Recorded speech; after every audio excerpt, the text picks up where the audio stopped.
I'm Kendra from Redgate. I'm going to show you how SQL Monitor shows you blocking chains. Here I'm on the main overview for a specific SQL Server instance in SQL Monitor.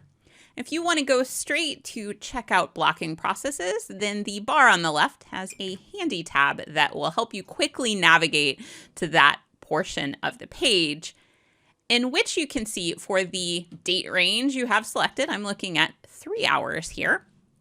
What are the blocking processes during that time? So let's dig into this middle one here. We can see, and I'm going to go ahead and click this button here to make this a little bit larger. We can see that the head blocker in this case was SPID 69, and that this was running from a T-SQL agent job, a SQL Server agent job step that was running a T-SQL type of step. And this looks a little odd. This query was doing a wait for. Why would a query that was running wait for delay, why would that be holding locks and blocking something? Well, over here on the right, we can get more information. If we click on View Query Plan here, oftentimes a query plan can hold more information depending on what's going on, because when we're looking at the executing query, it may be part of a larger transaction. And over here in the left, we can see that that is the case. We opened a transaction, we ran a select query, and then we're doing a wait for.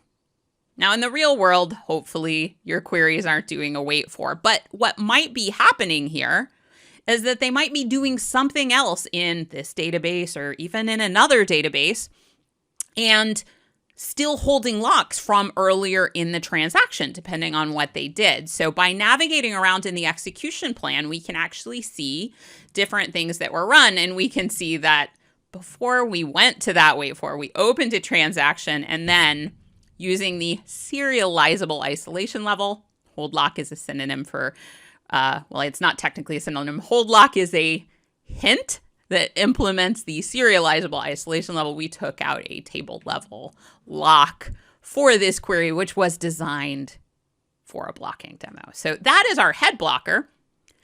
Being blocked by it is SPID 70. And similarly, we can see the query plan for it, but we can also see some helpful information here in the query plan.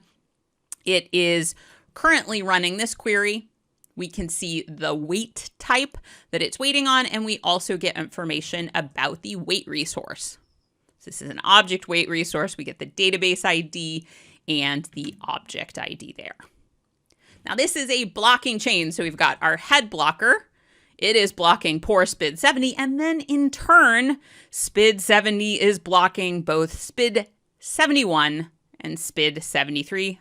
I should probably say session instead of SPID. For all of them, we get information and can dig in further if we need to in terms of these queries. And these query plans can be really, really useful, because in terms of how do we solve blocking situations, I urge you to resist the urge to just put no lock on things. If your head blocker or queries in the blocking chain, if they're doing large I/O operations, if they're scanning tables when that might be able to be optimized with indexes so that they can go more directly to the data, they can seek to it. If they can do less reads, then often they can take out fewer locks. That can be a good way to optimize this as well. Query tuning, also an option. The problem with just trying to add no lock hints to things is that that means we're telling SQL Server, well, the data, it might be inconsistent, and that's fine. And that can cause different problems later on. Hope you've enjoyed this quick tour of a blocking chain in SQL Monitor. I'm Kendra from Redgate.